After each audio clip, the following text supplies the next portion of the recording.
I want to talk to Gus, who's calling in from France. Gus, what's up? And what time is it?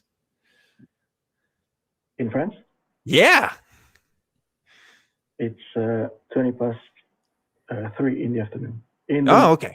Oh. I don't think we've ever had a call from France on Truth Wanted. So really? Congratulations, Gus. You're the first. Yeah. Nice. I was told I was a bit low. Can you hear me well? I can hear you. You are a little low, but I think it's good enough for the audience as well. We'll let you know otherwise. It's an honor to speak with Reid. Oh.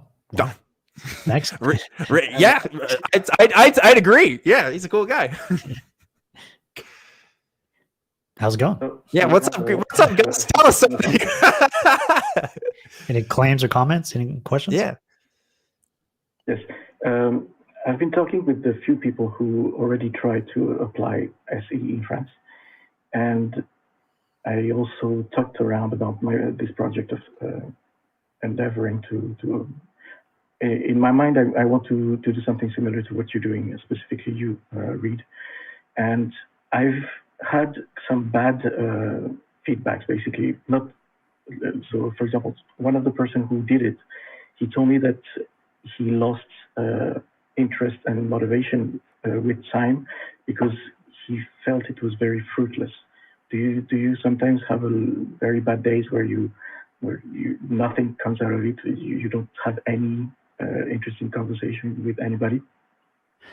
Well, it depends on what your goal is. If you want to, from the original book, A Manual for Creating Atheists, have conversations and convert people to an atheist in one conversation, that's not a goal you should have, really. And if people are having similar goals like that and wanting to change people's minds on the spot immediately, maybe you should rethink your goals. The most really you can hope for belief revision is planting a seed of doubt. And as far as I know, SE is the most effective way to get that seed of doubt into people's minds. It gets people to slow down, go into system 2 thinking, and really reflect on what they believe and why. And, more importantly, what could they learn to shift their confidence? And that's good things to see for SE. Mm-hmm. So what makes it more efficient than other techniques like making videos online, like Rationality Rose or this show that you're doing right now? What makes SE superior in its efficiency? Well, we don't really know. We just have a lot of anecdotes, and there's evidence on the very specific techniques. I can hypothesize that it has something to do with getting down to the, what I was talking about, the psychological needs, and in epistemology is a way to meet a certain psychological need of attribution. So if you get all of your beliefs on the table and you figure out, okay, now that I have a solid attribution for various phenomenon and claims and ideas and beliefs, then that also makes me feel more in control. And I'm also, talking to someone that's potentially outside of my out group. So now that I have a, more of a less threat of, sociality, that need, people outside of my tribe, my ideological tribe might not be, enemies, and they might be good people. And I might find myself to be a good person if I no longer believe this. Those are the types of things that happen through conversations using SE. Yeah. And here's another anecdote to add on to this. Let's say, for example, and again, I'm talking about my own story here. If I were to call into the Atheist Experience to talk to Matt Dillahunty, my mindset is going to be really, really different than if I'm going to talk to just Anthony Magnabosco on the street. In my experience, I didn't know who Anthony was. I didn't know what he was about. I didn't know what communities he was running with.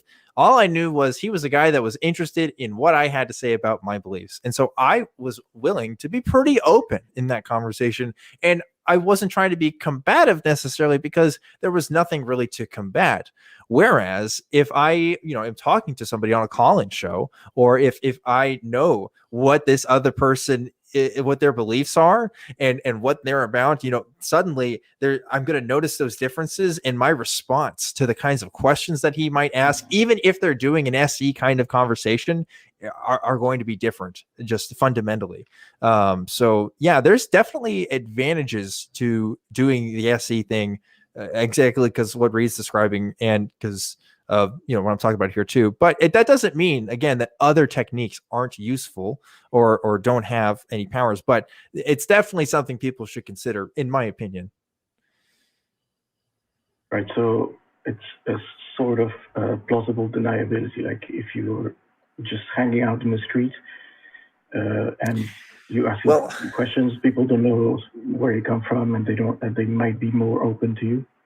Yeah, because like plausible and deniability implies that, we have an agenda, and I don't think an SE practitioner out in the streets necessarily has an agenda like I might have here on this show. Like, again, like I am here to entertain, I am here to make points, but I'm also here to listen to people out. That's not the same as what Reid's agenda is when he is out on the street doing these conversations. He is recording all of his conversations purely for the sake of those conversations, whether or not those conversations are even interesting to an audience or not, right? Because he uploads the full thing. So, there's going to be a difference there for sure.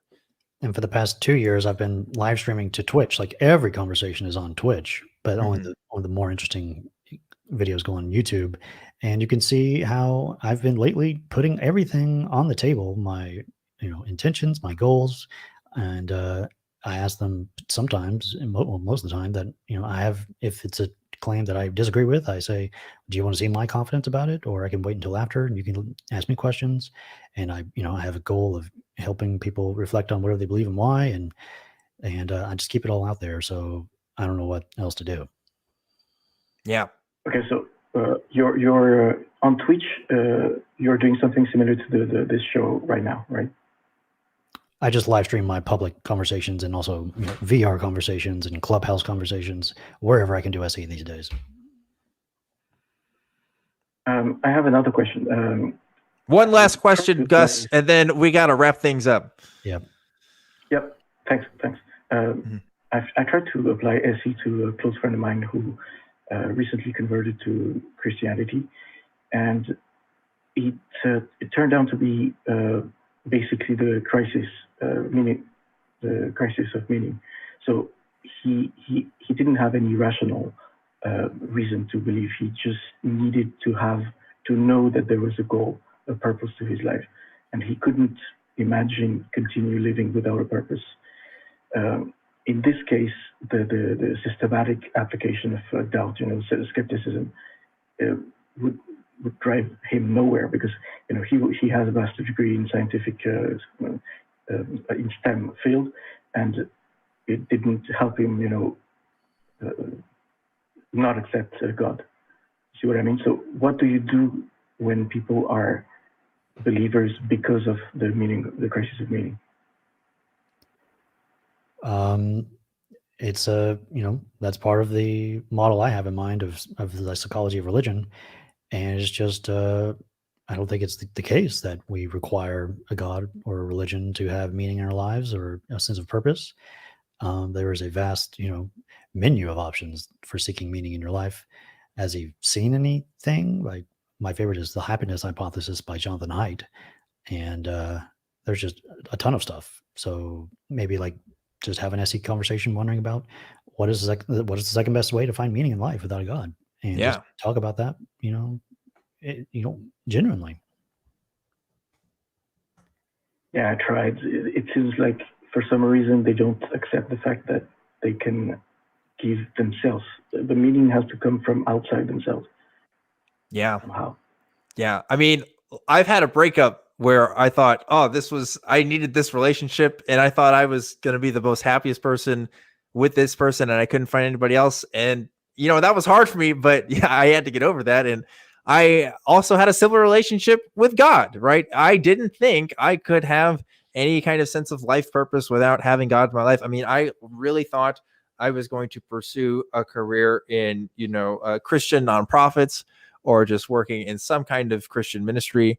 But that ended up not being in the cards for me because I don't have those beliefs anymore. And it was difficult, but I was able to work through it and move on. But it wasn't something I was able to do in a day either. So, my only advice in this, to add on to what Reid has already said, which was maybe having an SE conversation is good.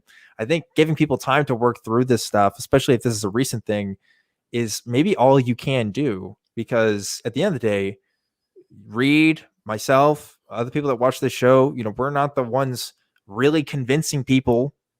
People are convincing themselves, right? That process is happening internally. And yes, of course, we're taking external stimuli and that is affecting our process and how we're doing things. But the actual processing, that's all happening internally.